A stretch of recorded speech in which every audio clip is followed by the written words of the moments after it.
truth, love, and the good. Here we go.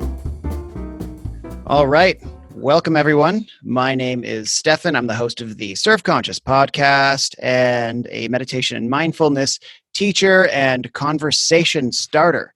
And today we're going to be talking about gratitude, the power of gratitude, and how it's not the fluffy-duffy, huggy-kissy practice that you think it is. It is a way into the driver's seat of your life. And I'm joined today with my friend and co-host, David Tian.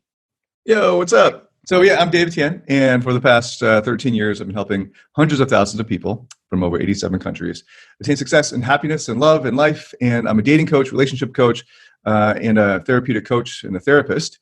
And I also have a podcast, a DTPHD Podcast, the Man Up Podcast, and very excited to work with Stefan here on the Tension Mindfulness project we've got going here. And we're going to talk about gratitude. You want to start us off, Stefan? Let's talk about it in a way that suits how I like to look at, these practices, because gratitude is a practice. It's not just something that we're hoping for, and it's not just something that, we wait to just descend upon us every time life is working out exactly as we want it to. It's like, oh, I'm grateful because I got the promotion I want, because I finally scored the girl I want, or, you getting what you want. You need to learn gratitude that is resilient, meaning you know how to look at every situation gratefully, because it's going to be delivering value. Maybe not value you'll see here, now, today, but value that will serve you. And the more grateful you are for it, the more you're able to see its transformative power to improve, your ability to be a skillful, effective human being with greater self-awareness and self-knowledge. That's every situation. Every situation can teach us more about ourselves. Being grateful for that, even in moments of hardship, because hardship can actually teach us the most about ourselves, that is when you are truly, empowered. You're truly now living your life with authority rather than just reacting to it and waiting for everything to be good for when you're like, yes to life, because everything's good. Well, you've got to learn how to say yes all the time. Yeah. And one of the things about gratitude that I had to learn the hard way is gratitude is easy to do when you get something that you want, like you were saying. So most people are grateful or it's easier for them to be grateful when they get the job promotion, or they finally get that goal they've been working so hard at. But also many people put off gratitude. They put off feeling good. They put off feeling happy, or whatever it is that they want, joy, love, whatever it is, even just contentment. They put that off until they get something. And that's often a result of an upbringing that is fear-based. It's an upbringing that has a lot of worry and concern, that if you aren't tense, if you're not beating yourself towards the goal, so like literally, like maybe even physically applying discipline to yourself to get you that goal, if you don't do that, then if you don't use these violent means on your psyche and maybe your physical body to get you to those goals, then you won't get them. That's this fear-based type of upbringing and education system. And as a result, people don't allow themselves to feel grateful.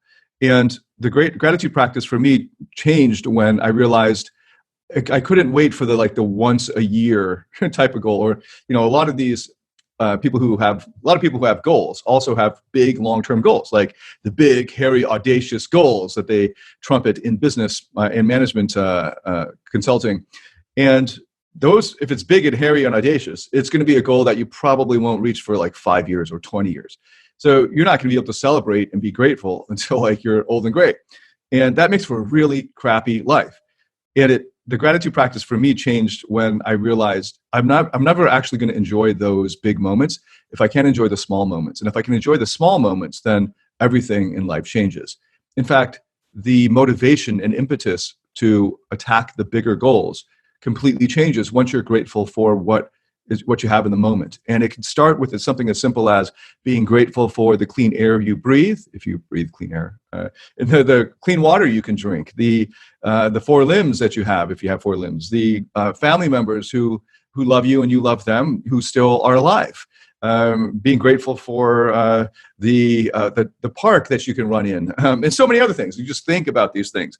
I just need to just look around at the life I've created and be grateful instead of worrying about why didn't I meet that goal, my writing goal from last week, or and getting really worked up about it in this kind of way of like beating up the psyche to get to the goal, rather than being grateful and having that push you towards your goal.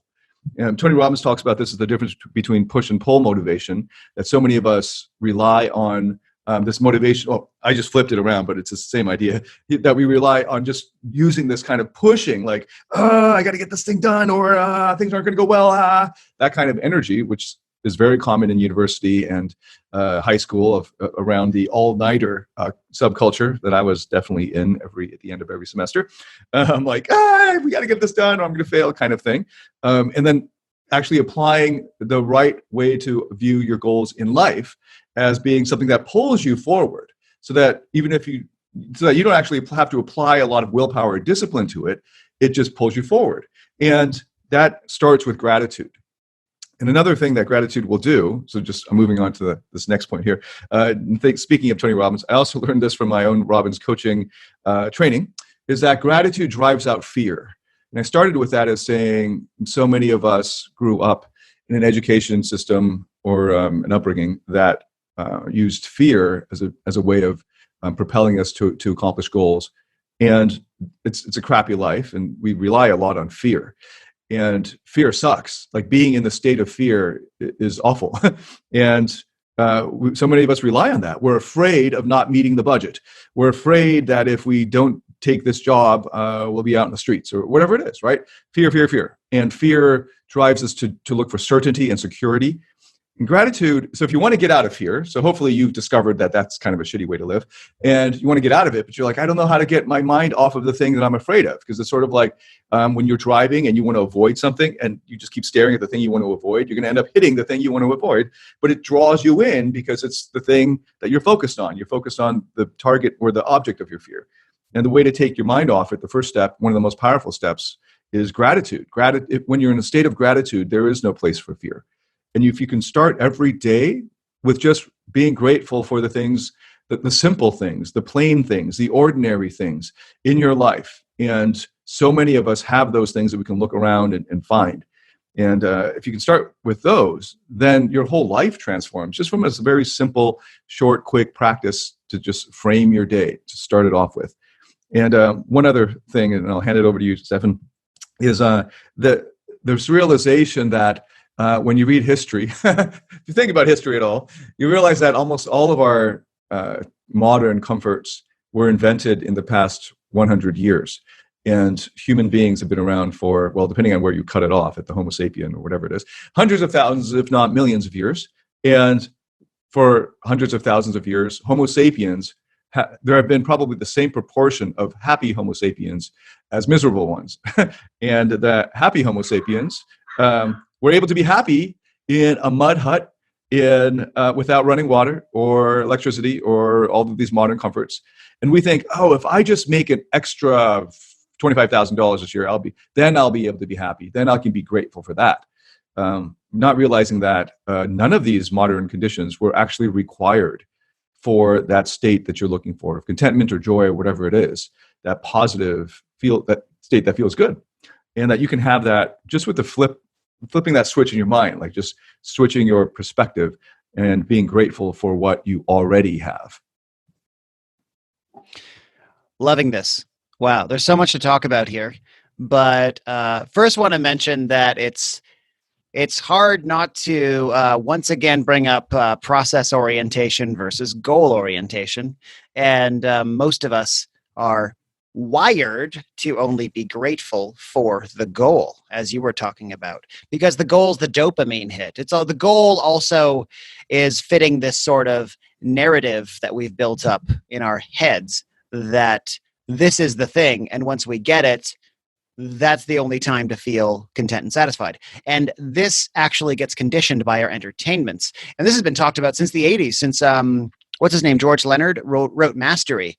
He said, all of television and entertainment is built around peak experiences, hitting the peak, hitting the climax, getting the attainment.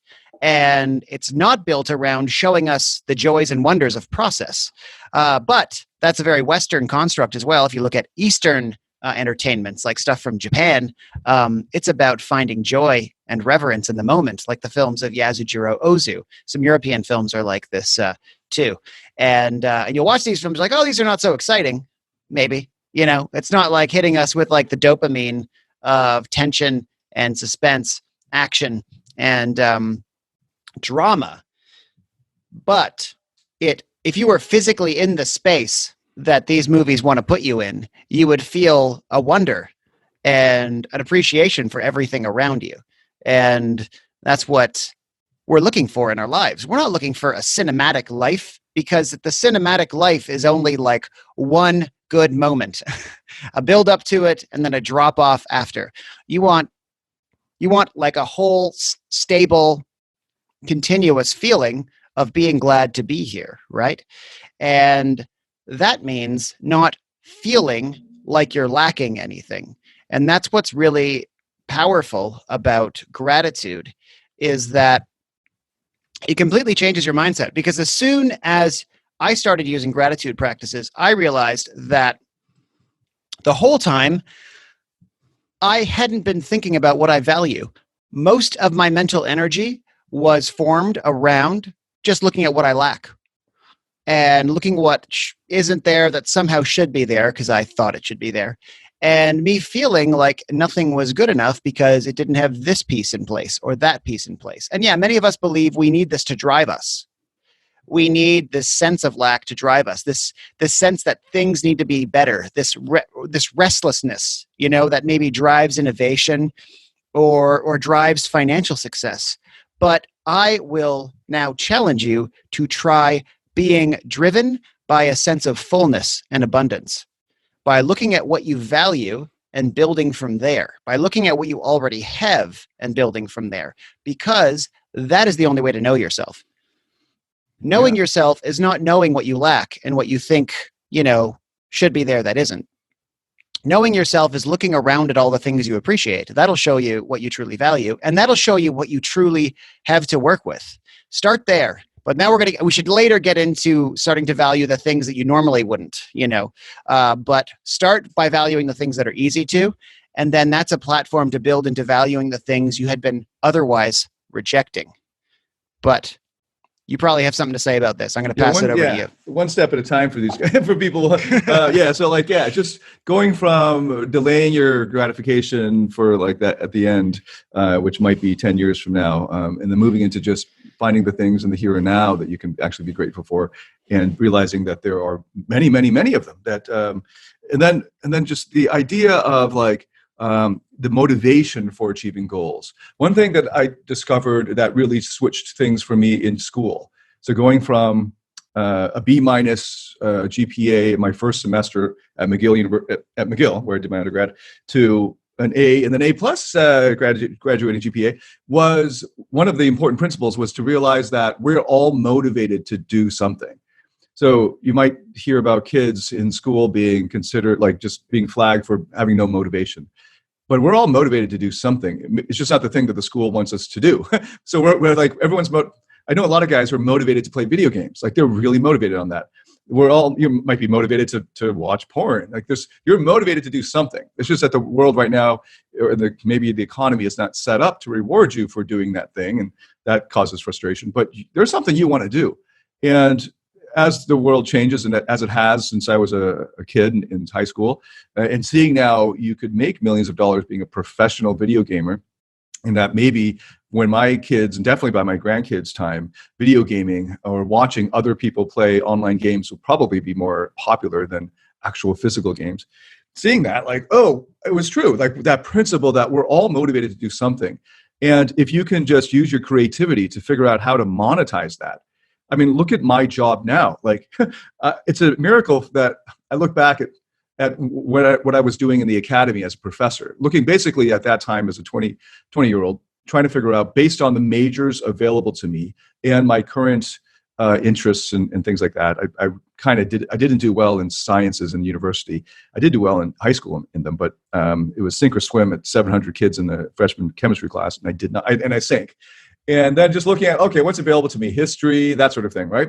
And then thinking, okay, based on what I'm decent at and don't hate, what kind of job could I get out of it? And the only thing that came out of it, well, the thing that was the most obvious was to be a professor, because if you do all this book learning, there's not much more you can do beyond that. And so there are things like strategy consulting and so on, but just like really traditional fields. And this was in the mid 90s, right? So that's how old I am. And in the mid 90s, we didn't have the internet. We had Netscape had just begun. There was Windows 95. Like there's so much in the modern world that people take for granted now didn't exist back then. And it was an amazing thing, because I was thinking like, okay, what am I actually motivated to do? And it turns out that now my job for the past 15 years comes out of this thing that I was really motivated to do, but I didn't know how to monetize. And I didn't even think to monetize it, which was figuring out my social life and dating life coming out of a divorce back then.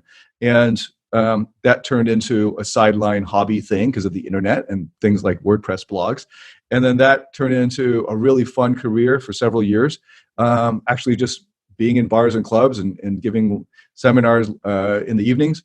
And now it's turned into life coaching and this therapy training that I'm doing and giving out therapy now. And it's an amazing thing. If I followed what I was forcing myself to be motivated to do, then I would never have pursued any of this.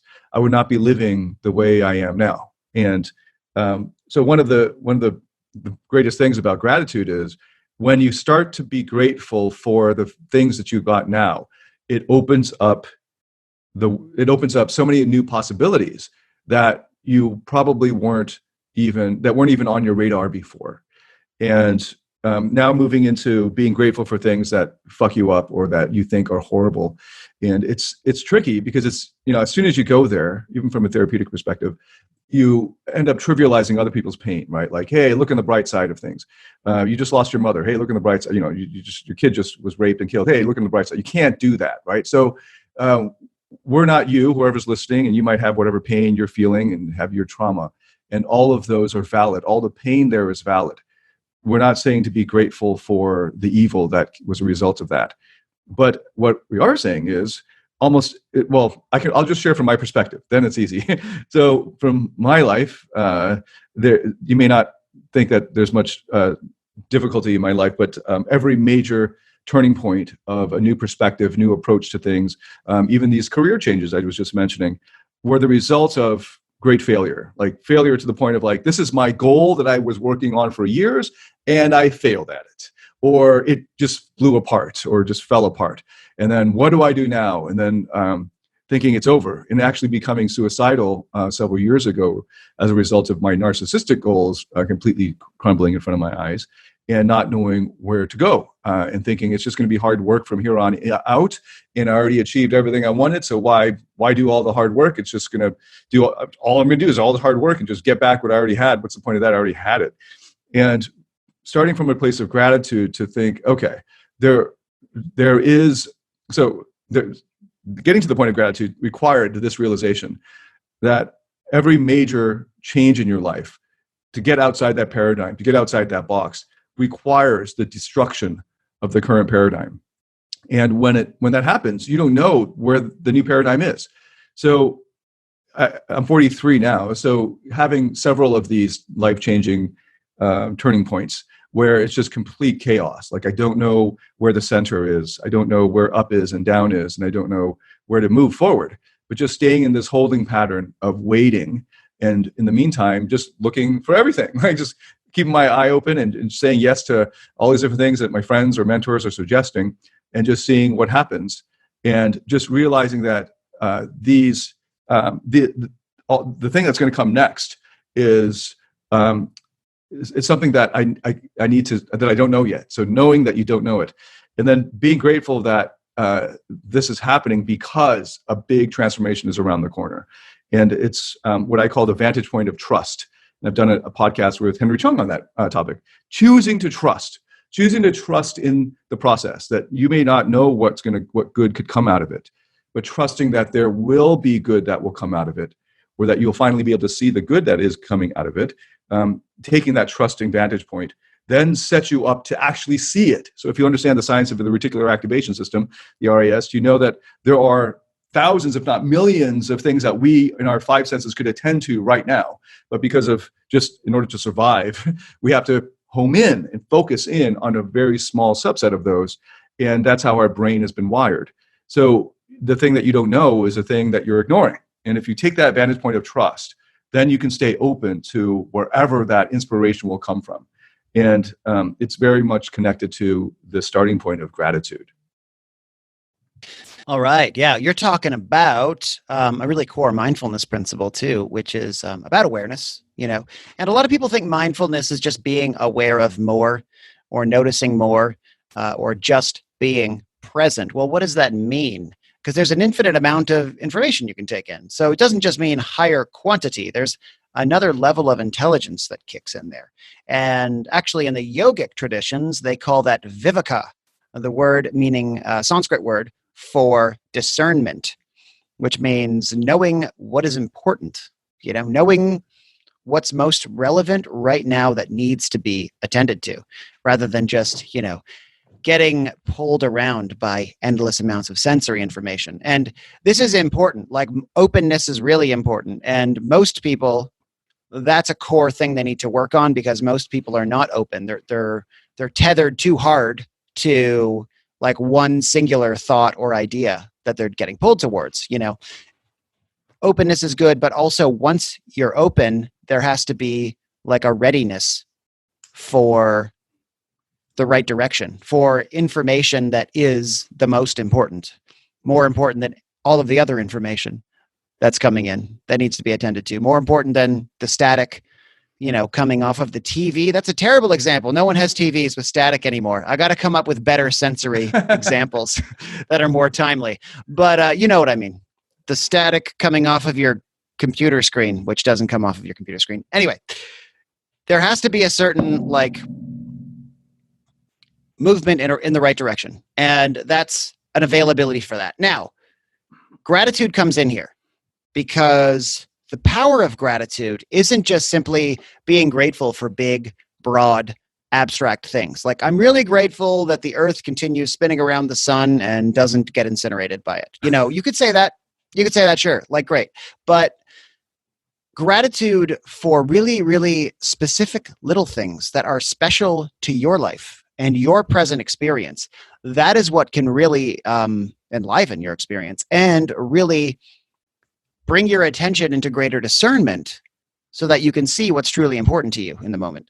So, whether it's like a kind of meditative practice, like you can say, I'm grateful for food, I'm grateful for my friends, I'm grateful for my family, or you can say like, I'm grateful for this particular experience I had today that gave me this particular information, And if you had a difficult experience today, let's get into talking about having difficult experiences, because you said a great thing about not dismissing them and just wanting and saying, oh, let's see the positive in it. That dismisses the pain. You can't dismiss the pain. Pain is real. Pain sucks. Pain really is unavoidable, really. It's an unavoidable aspect of being alive, feeling pain. And trying to avoid pain is going to lead to suffering. And we talked about this in the last episode. Suffering is just resistance to pain. Now, if you want to experience pain in a way that doesn't give you suffering, have gratitude for what it's potentially offering. That doesn't mean dismissing it and saying, let's see the positive.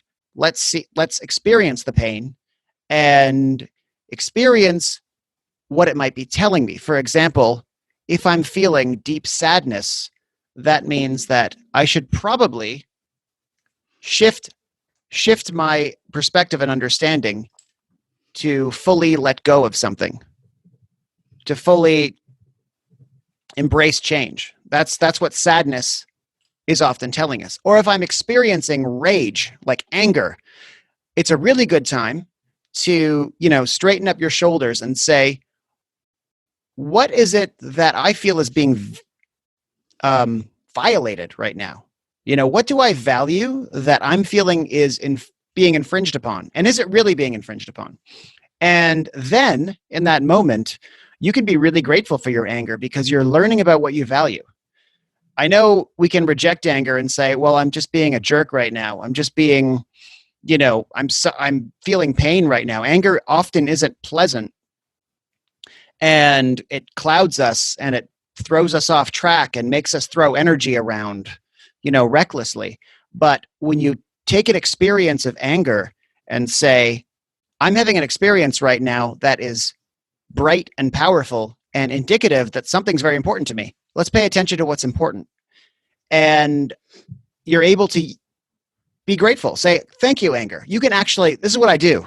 It sounds kind of kooky and can be used in a weird way, but I recommend trying this without sarcasm, like without a hostile sort of tone. And so this is what I do when I have an experience that I don't like. And this also especially includes when other people trigger me. So if someone triggers me, I say thank you to them internally, not externally. That'll be weird and confusing for them. Internally. Thank you. Thank you for showing me something about myself. And if I'm feeling an emotion, I say thank you to that emotion for doing your job, for having me understand the boundaries I've set out for myself and that they can potentially be violated. And that's all you have to do. Really, gratitude is saying thank you for something, for doing its job, and not swanning it away saying, this doesn't fit my idea of what, peaceful and happy looks like. No, peaceful and happy means you have a table where everyone's invited. And every time they show up, even if they're causing a ruckus, you thank them for attending because they probably have something to offer. And when you do that, that experience will more likely show you what it has to offer. Does that make sense? Yeah, that's deep. So in IFS therapy, we use the term appreciation. So I don't know if there's some difference in connotation between being grateful and appreciating. There's a lot of overlap. So one of the tenets of IFS therapy and any kind of like multiplicity or therapeutic approach, like Gestalt or even Jungian, is the understanding that all of our parts have positive intent. Like we always keep like 1% of psychopaths, perhaps it doesn't apply to them, but for everyone else, it's even these emotions. The part of you that is feeling the anger is feeling that way because of a good reason, and trying to just repress it isn't going to do you any good in the long run, especially, but even in the short term. And instead, it begins with appreciating the positive intent of that part. Like there's a good reason why it's sad. That part is sad. And if you stop and pause and get to know that part of you that's sad, it will over time reveal the reasons for it. And then you can go from there. So yeah, starting from a place of appreciation of all of those, all of the parts, all the emotions that you have, because they're all there for some good reason. Usually it's having to do with protection, like it's trying to protect you in some way. Sadness is, well, there's often just, that one's pretty more straightforward. That one's more straightforward, but anger and things like that, and any kind of like emotions, the emotions that people generally don't like actually kind of puzzle me, because the more I get into therapy, the more I like all the emotions. So even sadness, it's a real high. Like I know some people get so sad and down that they just want to end it. I was there before, and it's just a different perspective that it can then become something good, because the sadness will, cause tears. And you think I could cry forever. I'll just never stop crying. But I challenge you to try that. See how long you can keep crying, and eventually your physical body will stop. And then we'll take a break. And then maybe at some totally random time, like in the middle of a business meeting, you're going to start crying again. And that's all right. Just go run off and excuse yourself to the toilet, to the bathroom, and cry your eyes out in the bathroom stall. And just see how mature the people are around you when you come out with your red eyes. And this is good. This is life. You are now living. And so many people treat themselves. I have a whole series of podcasts on the robot, how people treat themselves like robots. This is like coming out of the Industrial Revolution. We're just cogs in a wheel. And right up through the 80s, people just get a job, especially the toxic masculinity view of life. Like, get a job, toughen up, don't show your emotions, don't even bother having emotions besides happiness and just simple ones. And maybe the only weird emotion is anger that's acceptable. And then, get a wife and kids and white picket fence, and you're done. You should be happy. All right. That's actually not, well, there's nothing wrong with those things, but that's not actual human life. Like that's something that a sim could do. And there's an argument whether we're actually Sims. But anyway, so the emotions are all like the whole rainbow of these. And if there's a good reason you're sad, maybe somebody you love passed away and you miss them, that's a good thing. That's like honoring them, or whatever it is in your life. Some horrible tragedy happened to you and you need to process that. Let that out. This is part of the healing process. I fucked up my knee a couple weeks ago and it became infected, and it's fucking painful. And I know that the pain, especially when they clean it, like when good stuff is happening, they go in there and they clean it, and then they put this antibiotic cream and it burns. That's good. I'm like, yes, it'll get healed now. And it's something, it's just like a different perspective. And the example I use, the roller coaster. So many people pay, well, you're going to move to Disney World area soon. So many people pay a lot of money and they line up at Disney for like 3 fucking hours to go on a roller coaster. And there are people who are deathly afraid of these things. It's the exact same external stimulus. And it's just the perspective that they bring, or the interpretation they bring to the physical event. And it's the same when it comes to processing these painful emotions. No emotion is actually going to be painful. Feelings are painful. Like if I were to cut you open, the physical sensations, what psychologists or philosophers call the phenomenology of the thing, is going to be processed by these nerve endings. But then the suffering, the attendant suffering beyond that, is processing this as a thing that's bad, as a thing to be avoided and that you don't want. And it's just the same as going down a roller coaster. If you say, I don't want this, you're going to have a horrible time, maybe throw up. But if you say, oh yeah, my God, and you embrace it. And the example that my friend who brought this up, who was deathly afraid of roller coasters before, had this little trick in his mind where he kind of leaned forward on the handlebars and pretended like he was pushing the roller coaster.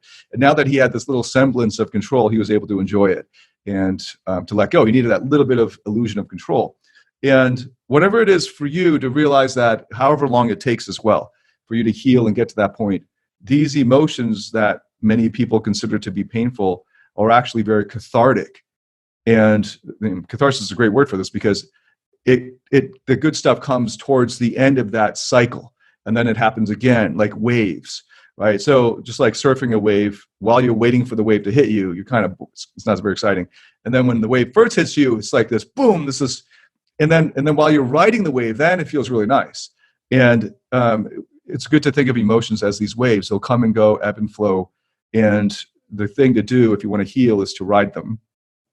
And I guess we're going back to gratitude, to be grateful for every single one of these, because this is what makes life worth living.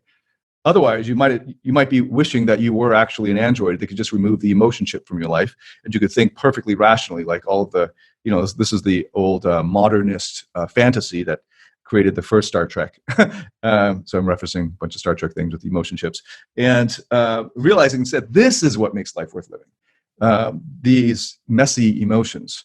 And one thing I wanted to just mention before I forget is you were saying about the gratitude of looking for the specific, to be as specific as you can and when looking for things to be grateful for. And one of the things that really changed my life was meditation by Sarah Blondin, where somewhere towards the end of it, I can't remember which meditation it was or the name of it, but it was definitely by Sarah Blondin. And she mentions this line, to be thankful for the simple, the plain, the ordinary life I get to live. And being around achiever energy all my life, and having these achiever and intellectual parts in my brain, in my mind, always worrying and telling me like, you got to get on this and be on schedule for this, and rush, get it on schedule, go. And all of that being an ambition, right? This trying to create a great life. And so many of my clients and people who seek me out, when you ask them, what's your goal? There's like, my goal is to make an extraordinary life, a legendary, and I use these terms because I actually have a course called Legendary, but a legendary life. I want people to speak about me in the history books. And, I totally get that. That was a goal, that type of thing, that type of thinking, which I now call a type of narcissism. I was deep in that, man, in my 30s. And I missed out on all this great living because I was aiming for this amazing life, instead of realizing that as I was getting to that point with the history books and the mud huts, is that you're going to live whatever, you're 80 years. For me, it's already halfway done. And at the end of it, you're lying on your deathbed and you're looking back on your life. You're not going to give a fuck about that year that you finally earned enough money to get that Lamborghini or whatever stupid ass 20 something goal you got, right? You're not going to care. What you're going to care about is who you loved and who loved you in those simple moments of tenderness, of vulnerability, of connection. And you can lead a completely amazing, simple, plain, ordinary life in the sense of, you're not making millions of dollars. No one's writing about you in magazines or newspapers. When you walk down the road, no one's like adoring you and wanting your autograph or whatever else narcissistic thing that people think are the only things that will fulfill them. You have a loving spouse. You have kids who love you, and they will admit it when they become more mature. And you have these tender moments and these specific times of vulnerability and love and joy. And that's when you look back on your life, what you will remember. And that's all that actually matters. The simple, the plain, the ordinary, and embracing that. And that's all that we need. All of the other stuff will just fall away when the time comes, when it really matters. None of those other things actually mattered. So yeah, throwing that one out there. Powerful Simple, stuff. plain, the ordinary. Powerful stuff. All right. I guess we're getting near time. So I want to maybe end with talking about a couple of useful practices. We've already talked about a few. There's one I wanted to mention. But before I do, I really wanted to expand on that point. And in fact, your point may be exactly the waypoint into my practice that I wanted to discuss. So, you're talking about, people like wanting to, have this like legacy. They want to rise to greatness. They want to be admired, essentially, right? They want others to look at them with admiration. Like being famous can't happen in a vacuum. It means there's a certain amount of applause they're getting from everybody that'll probably give them a high. But if you want to be admired, what should you do? Appreciate your life. People admire those that appreciate exactly where they are. And in fact, attractor fields will go out that draw crowds that say, what's your fucking secret? When you are absolutely joyous about what you have right now, whatever amount that is. And that is often what has created cults of personalities around spiritual teachers. Pick one. Start with Jesus, if you want to go with a Western-friendly one. And scores of Eastern teachers that had physically nothing, but looked like the richest people on earth and emanated wealth that kings never felt, even though they had all the material possessions they can imagine and had all the socioeconomic power they can imagine. They didn't have true power. And that is the power to truly appreciate your life. Appreciating your life is power. It's what everyone's striving for. Being cool with everything. It's a hilarious paradox. We strive and we strive and we strive only to finally feel appreciative of what we already have. And so that will lead me to a practice that I like. It can be done eyes closed, eyes open. It's simply kind of a workshopping of yourself where you think, okay, I've got nothing. Let's say you wake up tomorrow and you are homeless, no house, no, the clothing on your back, perhaps. Okay. You're looking around the world and let's say the basic necessities of life aren't exactly a worry. Okay. Let's say you're somehow able to keep yourself fed, but you don't have any of the stuff you normally have. Where do you want to put your energy? What matters to you? And what are you happy to have, first of all? Looking around, what do you like? That's the first thing to think about. What can you appreciate about the world that you're in? And then what kind of work do you want to do? And this goes back to that point you were making earlier about how we were perfectly content hundreds, thousands, tens of thousands of years ago with simpler lives. So imagine that simpler life, and that will bring your mind into the essence of what you truly value about being alive. And that will make you feel full and powerful in ways that aren't dependent on external physical material possessions. That is true power. True power is not needing anything outside of you in order to feel like you have agency and like you can enjoy your life. because you're totally autonomous. You're a self-generating machine of, affirmative living. All right, I'll pass it over to you. What do you have for practices and action modes for gratitude?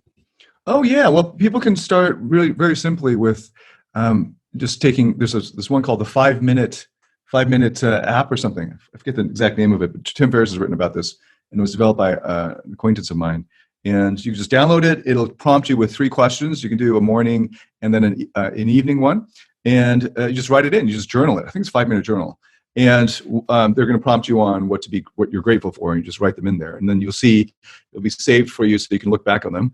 And that's an easy way to go because it literally takes 5 minutes. You can even do it in 1 minute.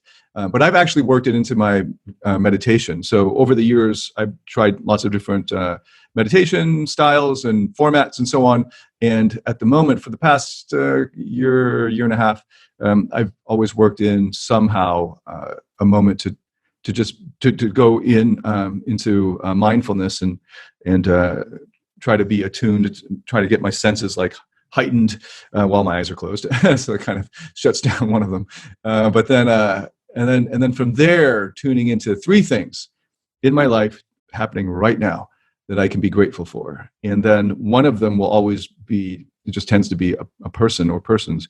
And then I try to just send that gratitude in my mind's eye, sort of like this laser beam, like out to the people, so that maybe if thoughts are things or something like, as ancient Chinese believed, it will somehow reach them. And so I'm directing it, and it's just fun to do. And it's a great way to start or end my 20 minutes in the morning. So I usually do that one in the morning. And really simple. So it's literally just think of 3 things that you can be grateful for in your life right now, and then just incorporate that into your meditation time. That's been great for me. Wow, the 5-minute journal's an app. I do it analog. Of course it's an app. I mean, I thought to myself, this must be an app, but I kind of like writing in a book right now. But I like the idea of an app because the app can also give me a nudge to do it if I haven't done it. Yeah, and I think with gratitude, we need a nudge sometimes, Yeah, and the prompts, it'll prompt you to think of something. Journaling is just great, even just from a therapeutic perspective. There's been plenty of evidence shows journaling is very helpful. So whether you do it old style pen and paper or on an app, I highly recommend it. Yeah, make it a practice. Start and end your day with gratitude and you'll be happy. Everyone's is saying that now. Like, okay, we all want to be like happy or at least enjoy life. I mean, that's a general human drive. And if you ask a lot of spiritual teachers, okay, what should I do? I mean, how can I take the happy pill? There is no fix, but the worry from the achiever side is if I'm happy with what I have now, then I'll have no motivation to drive and do this hard work and pull the all-nighter to get the next thing. So that's why this is like, if you just make it a quote card for the people who actually need it the most, who have like a lot more to be grateful for, because they've achieved so much, they've created all of this stuff that they don't even appreciate. It doesn't hit home yet, so you have to give like that context of like the motivation and where that should come from and flow and so on, right? Which we just did in this podcast that went kind of over time. Of course it did. And this should be an episode actually talking about, striving versus contentment, and there is tension between those two, which is a very powerful place. But I can speak from experience. When I brought gratitude into my life, I mean, I'm definitely an achiever. I never stop, bringing gratitude in my life. I mean, in terms of my general, motive to work, all that really shifted was me not wasting energy on stuff that wasn't valuable to me. But the energy doesn't dissipate. The energy to keep doing. In fact, I got more energy because there was more to appreciate and more to put my motivation and aspiration into. So yeah, even like from the sports perspective, if you got a player who really loves the game and is just super happy to even be playing and loves it and just can't wait to hit the field versus the guy who's like, oh, fuck, I got to do it anyway. All right, fine. All right, who's going to be able to last the whole season? Who you can put your chips on? So it's just obvious, but so many people have been burnt out, especially as they get into the 30s in jobs that they picked because it was safe. And this is the normal mode of being, kind of miserable. And they don't even realize it because it's their default. So starting with gratitude will shift them out of that. And can't recommend that enough, right? So we're going to end off here. And thanks so much for listening and watching. Stefan, how do they get a hold of you? Check out serveconscious.com. That's my core project right now, which seeks to bring meditation and mindful practices into service life, professional and personal. But definitely start with professional, and then bringing service principles into everyday life, how to serve what really matters everywhere. Yeah. How about you? You can find out about me at davidtianphd.com. And you can find out about our project here, Tension Mindfulness. That's Tension, Tenshin, tenshinmindfulness.com. And this is where this is going to be posted. And you can learn more about us as well on that site. Thanks so much for listening, and we'll see you next time. Hey, it's David again. Before you go, a couple last things. First, all the show notes and links to resources can be found at davidtianphd.com/DTPHD Podcast. Or you can just go to davidtianphd.com and find it through the top navigation menu. Second, if you'd like to interact with me and other like-minded fans of this podcast personally, then join our private DTPHD Podcast Facebook group. We've got an awesome community of intelligent, wise individuals from literally all around the world. You can send a join request to the group using the link you'll find in the show notes of every podcast at davidtianphd.com/DTPHD Podcast. Click the link, log into your Facebook, and then click to join. We approve join requests every day. So go to davidtianphd.com and click the link to join. See you inside our group.